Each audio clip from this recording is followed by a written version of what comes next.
आज एकादशी है। चूंकि एकादशी पर बहुत ही खास पर्व होता है जिसमें चावल पूर्णतः वर्जित किया जाता है। कहा जाता है कि एकादशी व्रत रखने वालों को चावल नहीं खाना चाहिए। क्या है इसकी पौराणिक कथा, क्या है इसका कारण, चलिए बात करते हैं और जानते हैं एकादशी पे खास और विशेष। जगत गुरु श्री अनंताचार्य जी महाराज द्वारा क्या है कारण इस चावल का। एकादशी तिथि जो है ये भगवान विष्णु की तिथि मानी जाती है और इस दिन एकादशी का जो व्रत होता है इसके बारे में लिखा हुआ है कि जितने भी व्रत होते हैं वो अगर आप करेंगे तो आपको पुण्य की प्राप्ति होगी और नहीं करेंगे तो आपको नुकसान नहीं होगा। आप करेंगे तो पुण्य की प्राप्ति होगी और नहीं करेंगे तो आपको कोई नुकसान नहीं होगा। लेकिन एकादशी एक ऐसी तिथि है जिसके बारे में कहा गया है कि अगर आप नहीं करेंगे तो आपको नुकसान भी हो सकता है। इसलिए शास्त्रोक्त प्रमाण है एकादशी का व्रत करना। श्रीमद् भागवत महापुराण के 9वें स्कंद में महाराज अम्बरीश की कथा आती है। महाराज अम्बरीश ने एकादशी का व्रत किया और उसको करने के प्रभाव से वो भगवान को प्यारे हुए। लेकिन एकादशी व्रत 3 भागों में पूरा होता है। पहला, दिन में अन्न नहीं खाना। दूसरा, रात्रि में शयन नहीं करना। तीसरा, द्वादशी के दिन अन्न खाना।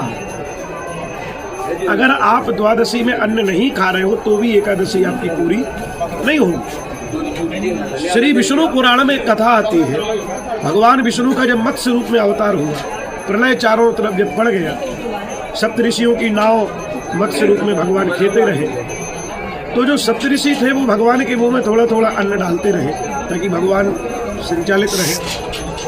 अब चावल की बारी जब आई तो चावल भगवान के मुंह में जाने से मना कर दिया कि मैं मछली के मुंह में नहीं जाऊंगा। जब जाने से मना किया तो भगवान ने चावल को श्राप दे दिया। एकादशी तिथि के दिन तेरे भीतर संपूर्ण विश्व का पाप वास करेगा। तो एकादशी के दिन चावल खाने से गौमांस खाने के बराबर का पाप लगेगा। जब ये बात आई तो चावल को लोगों ने त्याग कर दिया, अब कोई चावल नहीं खाएगा। तो चावल भगवान के पास गए अन्न देवता कि जब हम इतने अशुद्ध थे तो बनाया क्यों, कृपा करो। तो भगवान जब प्रसन्न हुए तो वरदान भी दे दिया कि दुनिया के जितने भी भोग हैं वो सब प्रसाद कहलाएंगे, चावल महाप्रसाद कहलाएंगे। और एकादशी के दिन जो खाएगा उसे पाप लगेगा और द्वादशी के दिन जो नहीं खाएगा उसे पाप लगेगा। तो द्वादशी के दिन चावल खाना चाहिए और एकादशी के दिन नहीं खाना चाहिए। एकादशी महारानी का जो व्रत है हर विष्णु भगवान के मानने वाले को करना ही चाहिए। और हम लोग भी एकादशी का व्रत इसीलिए करते हैं ताकि भगवान की कृपा हमारे ऊपर बनी रहे। जाने में अगर एकादशी हम नहीं कर पा रहे हैं और उसको खा ले रहे हैं तो ज्येष्ठ के महीने में जो एकादशी आती है जिसको भीमसेनी एकादशी कहा जाता है, निर्जला व्रत उस दिन रखा जाता है।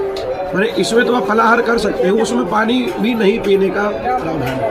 अगर आप 32 एकादशियाँ 24 एकादशियों को अगर आप नहीं कर पा रहे हो तो एक वो एकादशी कर लेने से ये जो अपराध होता है ये उस दिन क्षमा होगा। ज्येष्ठ की मैं जगत गुरु अनंताचार्य पीठाधीश्वर महाकाली महाविद्या सिद्ध हनुमान पीठ बने रामानुज संप्रदाय से जगत गुरु हूँ।